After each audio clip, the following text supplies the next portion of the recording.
Welcome viewers, मैं Sanjay Tiwari, retired veteran, आपका तिवारीज green terrace में हार्दिक स्वागत करता हूं। आज मेरा गार्डनिंग से रिलेटेड बहुत ही इम्पोर्टेंट टॉपिक होने जा रहा है कि चूने को फसलों में या गार्डनिंग में पौधे के ऊपर कैसे इस्तेमाल करना है, इसके क्या क्या फ़ायदे हैं और इसके क्या नुकसान हैं। तो अब हम अपना वीडियो शुरू करते हैं। सबसे पहले आपसे ये रिक्वेस्ट है कि मेरे चैनल को, आप नए नए आए हैं तो इसको सब्सक्राइब करिए, लाइक करिए और अपने फ्रेंड्स को शेयर करिए, ताकि आपको मेरा जो भी नया वीडियो है वो आपको जल्दी ही मिले, ताकि आप उसको देख सकें। तो अब हम चूने के इस्तेमाल के बारे में बताते हैं। चूने के बारे में ही हम आपको सबसे पहले बताते हैं। चूना यानी इसको लाइम वाटर बोलते हैं। इसका CaOH2 इसका जो है ना कि फॉर्मुलेशन है। इसका केमिकल नेम है कैल्शियम हाइड्रोक्साइड और इसका फॉर्मुलेशन है CaO यानी कैल्शियम हाइड्रोक्साइड प्लस H2O यानी कि पानी। ये दोनों संपर्क में आता है तो CaOH2 यानी कि ये कैल्शियम हाइड्रोक्साइड बन जाता है। इसका चूने का बड़ा इंटरेस्टिंग सब्जेक्ट है ये। इसके चूने का खोज जो है इंग्लैंड में 1818 में सर हम्फ्री डेवी ने किया था और इसके फ़ायदे बहुत ही इसके फ़ायदे हैं। ये जो भाई हमारे ऑर्गेनिक खेती करते हैं या ऑर्गेनिक गार्डनिंग करते हैं, उसमें ये कैल्शियम का बहुत ही इम्पोर्टेंट स्रोत होता है और ये एक तरह का एंटी फंगल भी होता है और कुछ हद तक थोड़ा बहुत इंसेक्ट को भी कंट्रोल करता है और भी बहुत सारे फायदे हैं। ये जो है पौधे में जो भी सेल वॉल से पौधे बने रहते हैं उनको ये डेवलप करने में ये कैल्शियम का बहुत ही महत्वपूर्ण रोल होता है। ये जड़ों को मजबूत भी करता है और जब जड़ मजबूत होते हैं तो पौधों का विकास बहुत अच्छी तरह से होता है। चूने का प्रयोग हमारे पौधे पर करने से ये फल के अंदर जो ब्लॉसम एंड्रॉयड नाम के जो बीमारी आ जाती हैं, जैसे कि हमारा कोई टमाटर का पौधा है तो टमाटर के फल के नीचे का पार्ट जो है काला होने लगता है या सड़ने लगता है, वो कैल्शियम के कमी से ऐसा होता है। तो आप उसमें चूने का ड्रिप इरिगेशन द्वारा या फुल एयर स्प्रे द्वारा उसका आप स्प्रे करते हैं तो कैल्शियम की कमी की पूर्ति हो जाती है। तो ये बहुत ही पौधों के अंदर इस्तेमाल करने के लिए कारगर होता है। ये इसको आप अगर स्प्रे करेंगे तो ये टमाटर के फल के साइज को भी बढ़ा देता है। खास करके 3 जो पौधे हैं, बैंगन का पौधा है, टमाटर का पौधा है और मिर्ची का पौधा है, इसमें तो ये बहुत ही कारगर और बहुत ही लाभदायी होता है। टमाटर के फल बढ़ जाते हैं, बैंगन के फल ठीक होते हैं, पौधे स्वस्थ हो जाते हैं। अगर आप कोई भी नए प्लांट अगर आप ला रहे हैं नर्सरी से कहीं पर भी, तो उसको आप लगाने के 15 डेज के बाद में उसके अंदर स्प्रे करते हैं। या फिर कोई पौधे नया आप लगाए हैं, छोटे पौधे हैं, टमाटर, मिर्ची, बैंगन जो भी पौधे हैं, उसके ऊपर 15 दिन के बाद में आप एक बार स्प्रे कर दीजिए। एक बार आप इस चूने के पानी को फ्लोरिंग के टाइम में स्प्रे कर दीजिए और एक बार आप फ्रूटिंग स्टेज में इसका स्प्रे कर दीजिए।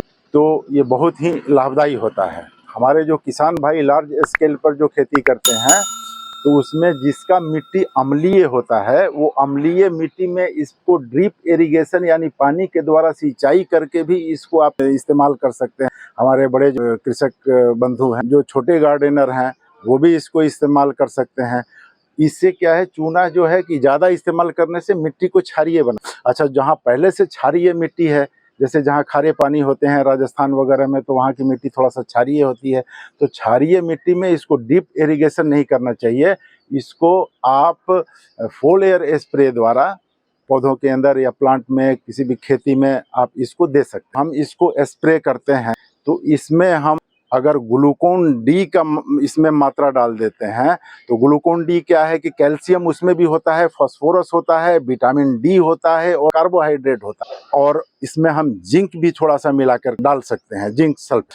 तो ग्लूकोन डी क्या करता है कि अगर आपने किसी अपने गार्डन में या किसी पौधों पर या किसी खेती में अगर आपने कुछ ज़्यादा इंसेक्ट का या एंटीबायोटिक का या कोई भी फंगिसाइड का प्रयोग ज़्यादा कर लिए हैं, तो उसको न्यूट्रलाइज करने के लिए ये चूने के पानी में अगर आप ग्लूकोन डी एक पंप में अगर 100 ग्राम उसको चूने के साथ में अगर उसको मिला देते हैं और उसमें स्प्रे करते हैं तो ये उसको दवाई के नेगेटिव असर को ये न्यूट्रलाइज कर देता है। इसीलिए ये बहुत फ़ायदेमंद होता है। और इसकी मात्रा अभी हम आपको बताएंगे कि मात्रा इसका कैसे यूज करना है।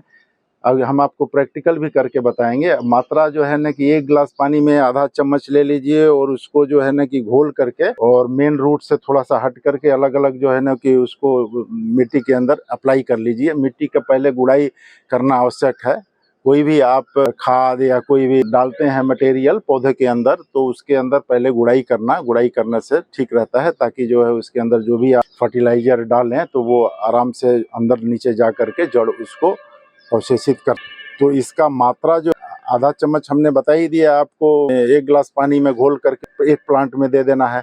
और 1 चम्मच ले लीजिए उसको, 1 लीटर का कोई बड़ा मग है तो उसमें घोल कर और स्प्रे करने के लिए ये देखिए, ये ग्लूकोन डी का ऐसा पैकेट आप इसमें ले सकते हैं। ये हरे वाला लेना है।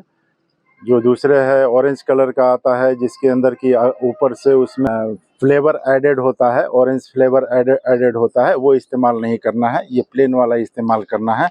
और ये जो चूना है देखिए बंधु, ये चूना है, ये आपको खाने वाला चूना है। खाने वाला चूना ये आपको किसी भी पान की दुकान में मिल जाएगा। 2 पैकेट 20 लीटर के पंप में इसको घोल करके और 100 ग्राम ग्लूकोन डी के साथ में मिला करके आप उसमें स्प्रे कर सकते हैं। और अगर आपके पास जिंक सल्फेट है तो जिंक सल्फेट 20 ग्राम डाल दीजिए। तो ये सब तीनों का कम्बिनेशन मिल करके ये बहुत ही फायदेमंद रहता है। और जो किसान भाई हमारे लार्ज स्केल पे खेती करते हैं, उसमें सब्जियों की भी फसलें लगाते हैं और दूसरी फसलें भी लगाते हैं, तो वो अपने यहाँ अगर ये उपलब्ध नहीं है तो वो क्या है कि मिट्टी के मटके में, मिट्टी के बर्तन में जो चूना मिलता है कच्चा चूना, उसको ले करके डाल करके उसमें से पानी डाल दें। 2 दिन तक उसको जो है ना, जब पानी पूरा बॉयल हो जाएगा उसके बाद में ठंडा हो जाएगा, तो उसके पानी को ले करके ऊपर से पानी उसका लेकर आधा लीटर पानी एक बकेट के अंदर, और फिर उसको आप डिप इरिगेट कर सकते हैं या फुल एयर भी स्प्रे कर सकते हैं। तो उस चूने से भी आपका काम बन जाएगा। उसमें अगर ज़्यादा स्केल में आपको करना है तो ये अगर नहीं भी आप यूज़ करते हैं तो चूना मंगा करके खुद भी तैयार कर सकते हैं। और जब चूना अच्छी तरह से बुझ जाए, ठंडी हो जाए, तो उसके ऊपर से पानी लीजिए और इसको यूज करिए। और ये चूना तो ये बुझा हुआ ही चूना होता है, ये खाने वाला चूना होता है। हर जगह हर पान वाले दुकान के पास में उपलब्ध होता है, तो आपको ये बहुत ही ईजिली अवेलेबल है।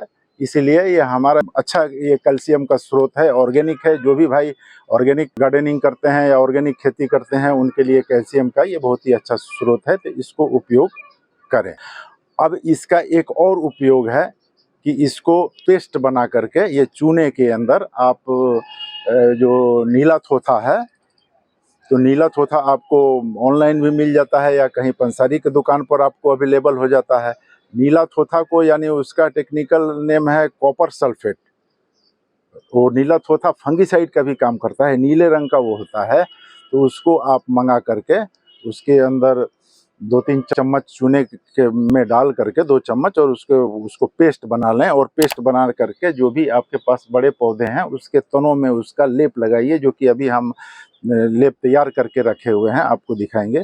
और वो बाद में हम तनों के अंदर नीचे उसका लेप लगा देंगे, ताकि उसके ऊपर से जो चींटी मकड़ी जो नीचे से ऊपर चढ़ करके तनों पे जाती है और इंसेक्ट्स जो ऊपर चढ़ के जाते हैं वो नहीं चढ़ पाएंगे। वो पहले ही इसके चूने और उसके नीले थोथे के संपर्क में आने पे वो या तो मर जाएंगे या फिर दूर भाग जाएंगे, तो वो भी यूज किया जाता है।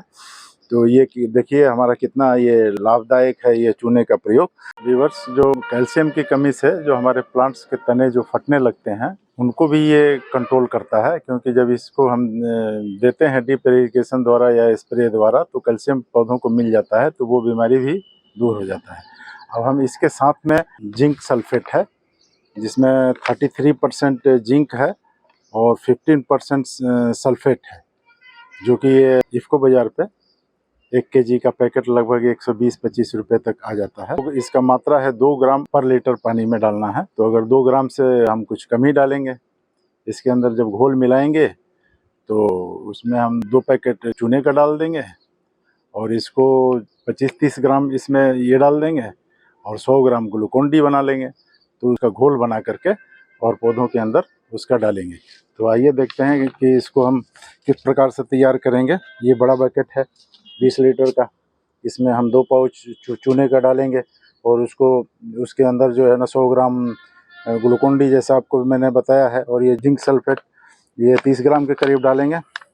और चूने को अगर हमें स्प्रे करना है तो ये जो 2 लीटर का पंप है इसमें हम 1 चम्मच डाल करके पौधों के ऊपर स्प्रे करेंगे। अगर ज़्यादा पौधे हैं, ज़्यादा बड़ा प्लांट है तो इसमें घोल बनाएंगे। इस बड़े पंप के अंदर 20 लीटर का कैपेसिटी है, तो जैसे बताया है इस बाल्टी में घोल बना करके और उसमें डाल करके हम पूरे प्लांट के ऊपर स्प्रे कर देंगे। और पहले भी हमने जैसे आपको बताया है कि इसको 3 अवस्था में मुख्यतः इसको देना चाहिए। शुरू में स्टार्टिंग में पौधे लगाते हैं तो 15-20 दिन के बाद में एक बार स्प्रे कर दीजिए, और फ्लावरिंग के टाइम भी एक बार स्प्रे कर दीजिए, और एक बार फ्रूटिंग के टाइम स्प्रे कर दीजिए। ज़्यादा स्प्रे नहीं करना है, ज़्यादा स्प्रे करने से मिट्टी क्षारीय हो जाती है और ज़्यादा बार करने से पौधे झुलस जाते हैं, रूट भी डैमेज हो सकता है, इसलिए मात्रा का ध्यान रखिए। तो चलिए अब हम इसको यूज़ करते हैं, प्रैक्टिकली इसको यूज़ करके हम बना करके इसको देखते हैं।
और जो हमने आपको बोला था कि हमने पेस्ट जो बनाया हुआ है, तो ये देखिए हमने इसको पेस्ट बना करके ये पौधों के जड़ों में ये हमने लगा दिया है। ये देखिए हमारा चेरी का प्लांट है, इसमें नीला थोथा और चूना मिला करके हमने इसमें जड़ों में इसका लेप लगा दिया है। तो ये भी बहुत ही अच्छा कारगर होता है। तो इस प्रकार से हम तैयार कर लेंगे। इस टॉपिक पे हमारा वीडियो कैसे लगा व्यूअर्स? अगर आपको अच्छा लगा तो इसे लाइक करिए, सब्सक्राइब करिए, अपने फ्रेंड्स को शेयर करिए, और कोई सुझाव है, कोई कमेंट है तो कमेंट द्वारा हमें बताइए। फिर हम आपको मिलेंगे वीडियो में। तब तक के लिए नमस्कार, जय हिंद।